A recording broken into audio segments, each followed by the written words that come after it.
This story begins with a woman named Anne Buff. She's a captain in the United States Public Health Service. She's a medical doctor by training, and she's proudly served this country for 20 plus years. This woman is my mother.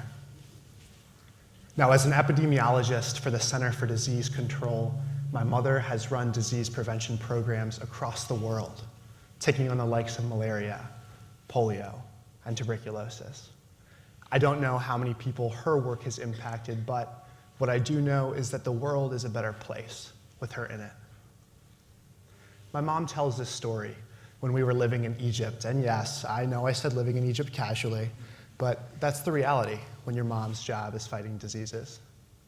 So she was headed into a meeting with the CDC team there, and they went into this conference room, and they were sitting at this long table. And at the head of the table sat her boss, an older Egyptian man. And so right before they were about to get started, her boss, Dr. Ali, said to her, Dr. Buff, "You'll be taking the minutes."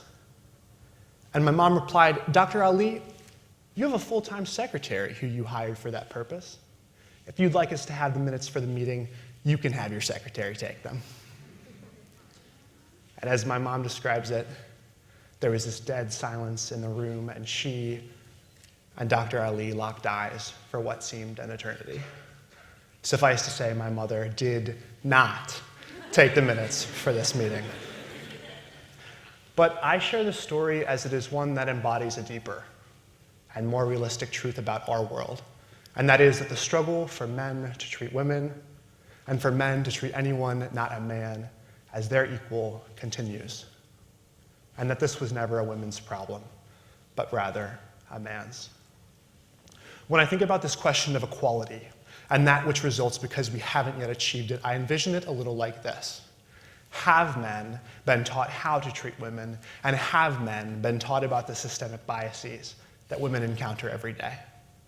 And so if the answer is no to either of these questions, then we find ourselves reflecting upon the world in which we live. Men talking over women, men brushing women's opinions off, men keeping women from positions of leadership, men not paying women the same, men mistreating women, men harassing women, men sexually assaulting women, men raping women. The world in which we live. A lot of the times we leave our men to pick up on the soft norms of society instead of sitting them down and telling them to their face how it is that they should treat women and what it is that women go through. The other day, I was walking between class and I hear the words, "It's 2020. Why are men such trash?" Good question.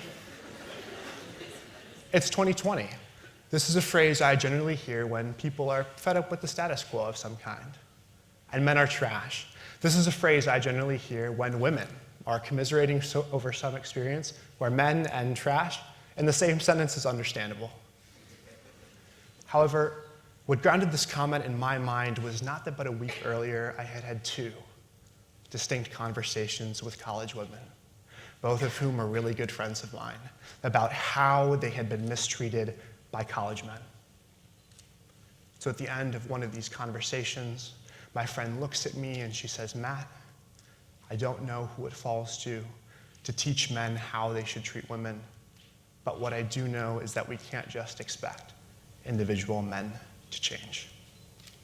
And so in the days that followed, all I could help but to hear was her voice saying, we can't just expect individual men to change. Now I'm going to pivot slightly, but I want you to stay with me. In 2017, the Harvard Business Review conducted this fascinating study. The premise of the study was that they were trying to determine whether gender differences in behavior drive gender differences in outcomes at this large multinational firm.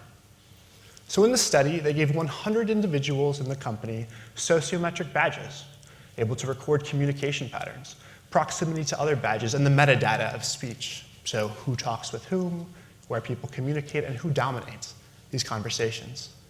And then Harvard's team got together and they formed a few hypotheses about why there were different rates of promotion between men and women. And they came up with, well, maybe women had fewer mentors, less face time with managers, or were not as proactive as men in talking to senior leadership. But what they ended up finding was that none of their hypotheses were true. The final analysis suggested that the actual difference in promotion rates between men and women at this company was due not to women's behavior, but rather to how they were treated by the men who could promote them. Bias, a word used to describe when two groups of people act identically but are treated differently, their answer was bias. And so why is it that I share my friend's experience with college men and this Harvard study? Well, because it is those college men that go on to perpetuate a world that leaves my friend wondering how men become good men. Here, I stand in front of you, a student in college, an extremely profound setting, a time in which we learn interior and exterior to the walls of our lectures, the last stop before we head out into the world ready to make it our own. The time is now. I dream of a world where our colleges become centers of social innovation in how they challenge their men to the practice of gender equity each and every day. For you see, if we set expectations now, then we change culture for all time forward. Hear me out. Increasingly, colleges are enrolling freshmen prior to their arrival on campus in online modules meant to inform on drinking and sexual violence. And while this is of value, why not also educate on the practice of gender equitable behavior from the outset of a college career? Because if you're never told what it is that you should be, then your actions will always fall short of expectations. And we would be remiss if we left existing collegial institutions untouched. Let us mandate that college coaches lead series of ongoing discussions on every male sports team in this country to foster in their team and among their individual men an expectation for how all women are to be treated. I was a Division I athlete, and I'll tell you that it isn't enough simply to tell men not to take advantage of women. That bar is too low. And in this same vein, let us empower our Greek life and mandate that to hold a Pan-Hellenic charter, that fraternities be actively engaged in how discussions of gender equitable behavior becomes a norm and not some affront to the boys. Because being told you shouldn't take a woman home when she can't walk, that's not it either. And if you hear in your minds it's these things we already do, well then I challenge. Why is it that women describe athlete and fraternity parties as lion dens? Why is it that women go out in groups fearful to go out on their own? Why is it that every woman has some story of getting treated like shit? When did we allow these realities to become our normality? I fear we're a whole lot better.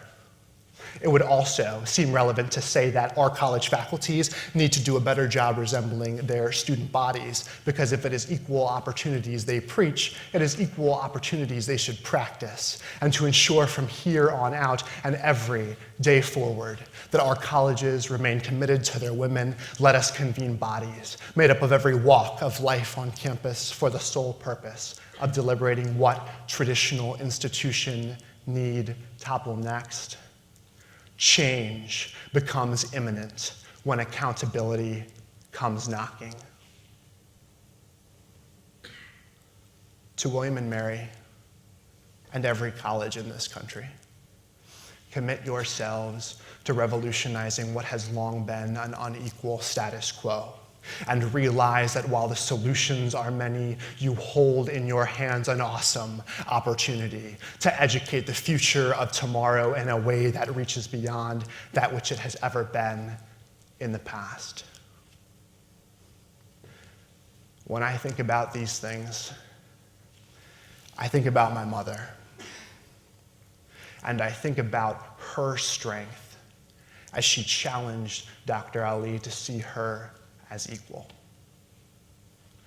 But that's just it, isn't it?